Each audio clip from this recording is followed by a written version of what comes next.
Star Citizen has been in what's basically physical rehabilitation for over a month. The massive 3.18 patch that introduced persistent entity streaming technology to the game also broke the online experience so badly that the game is basically learning to walk all over again. And it's a slow, complex process that seems like it might actually get worse before it gets better. Depending on somewhat random circumstances, currently when you log on to the game, you may not be able to actually do so. And while this has improved massively over the course of the past month, many are still having problems with the login process. Once logged into the persistent universe, your experiences may vary from considerably more buggy than usual to basically unplayable. For me, it's been a very trying experience, as much of the content that I've really enjoyed with Star Citizen is now inundated with new bugs and even old bugs. Going after bounty targets often results in random, unexplained deaths, locations sometimes don't spawn in, looting doesn't work, you get stuck in your pilot seat of your spaceship, there's random crashes, NPCs don't spawn, preventing mission completion,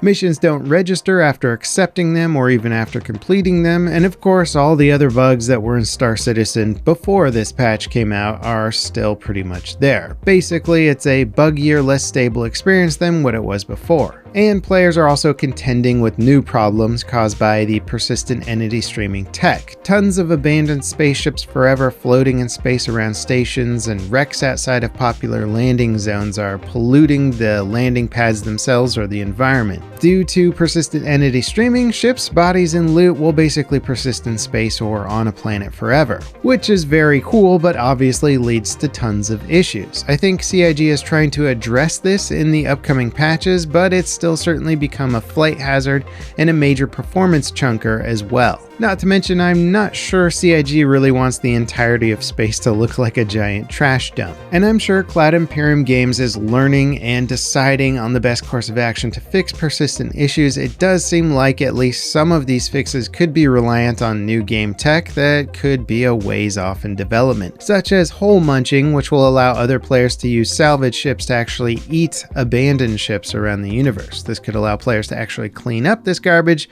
but there's still some tech issues getting in the way before they can do this. Now, unfortunately, much of the alpha experience has been like this, with new systems being implemented before they have the subsystems that make them function as intended. It's been a game of half measures, creating a world that plays, well, kind of half like the vision of the final product. The professions are only partially implemented, and most ships are missing functionality and features that will really allow them to fully realize their designed purposes. But of course, that's the nature of an open development process and a public alpha that was not intended to be a consistently enjoyable experience. Star Citizen's alpha represents the evolution of their tech as they develop it, not necessarily as it would make sense to release to players in a finished, finalized, polished, or even enjoyable state. And in that sense, Star Citizen is unlike any other game that I've played, both in its concept and from a development experience. What you're logging in to play is such a far cry from the final vision that it can be frustrating trying to have an enjoyable experience. Currently, the hardest thing for me is transitioning from patches like 3.16 and 3.17 that were stable enough experiences. I could log on and play missions and group up consistently for the most part to have a pretty good time,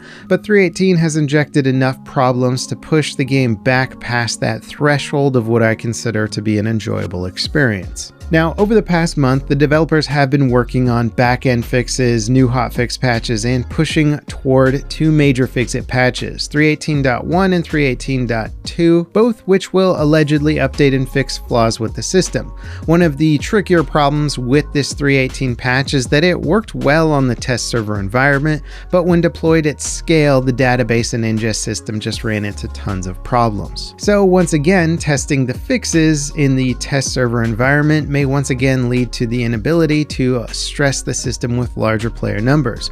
Hopefully, the data being received from the live build is enough for the devs to really iron out the bigger issues and return some stability to the game. However, due to the sheer number of new problems that have been created, it seems like we have a long road ahead before Star Citizen returns to a state in which I feel like it's considerably more enjoyable. A somewhat disappointing Reddit post from a few days ago shared that testing the 3.18.2 patch has has been a similarly buggy and unenjoyable experience, not really leading me to believe that we're due for a major reprieve anytime soon. In the meantime, CIG continues to forge ahead with the rest of their development while dedicated teams work on ironing out these bugs. Some of the previous month's Inside Star Citizen reports showed off some really cool new tech, like a new handheld tractor beam. It's a larger handheld tractor beam that'll allow players to manipulate larger objects and even light spacecraft, which will certainly inject more player agency and frankly fun into the universe. This is in preparation for more cargo-related gameplay and the need to move larger containers around space. Players will also be able to remove and replace weapons and modules from ships, allowing for more salvage and replacement opportunities.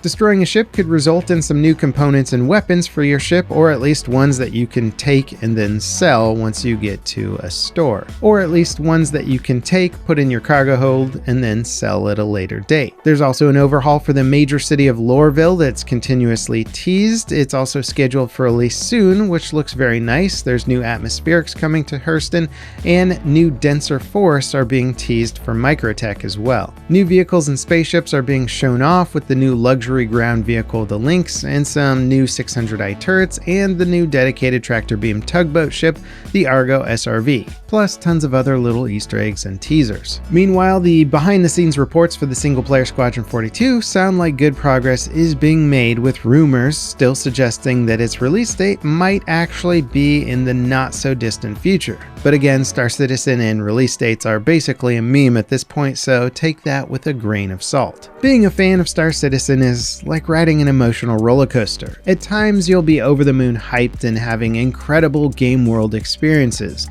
Other times, you'll be barely able to log in or constantly running into bugs that prevent you from doing what you want. Longer-term fans know this well, and people just getting into Star Citizen will undoubtedly learn this over time. The persistent universe experience in the game is undeniably in a slump right now as CIG works on the problems created by pushing their tech to the next level of what's possible in gaming. Persistence at this scale has never been done before, and CIG is determined to make it work, and I do believe that they will. But it's definitely going to take a bit more time, and I'll be here to cover it as they progress. Are you guys fans of Star Citizen? And if so, do you think 2023 is going to show major strides for the game, or rather baby steps on the journey toward the long-awaited 4.0 update, which will give us server meshing in a multi-system universe? Let me know in the comments. And up next, check out this video showcasing all the crazy weapons that you can use in Star Citizen.